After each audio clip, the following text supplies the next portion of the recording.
ganhar, passei inteira na prova.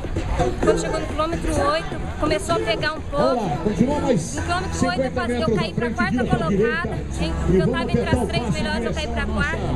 Mas fui buscando, no quilômetro 9, meu técnico estava lá, começou a me incentivar a gritar, o pessoal gritar Brasil, Brasil.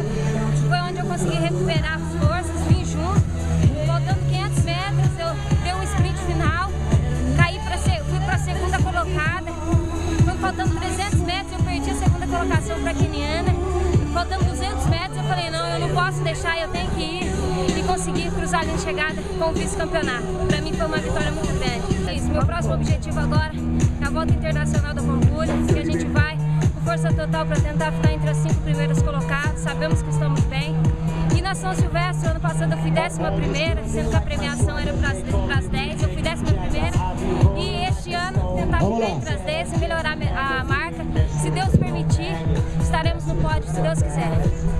Eu anuncio ao pódio os vice-campeões da corrida pan-americana 10 carril, Nelson Mibuya e Tatiele Carvalho.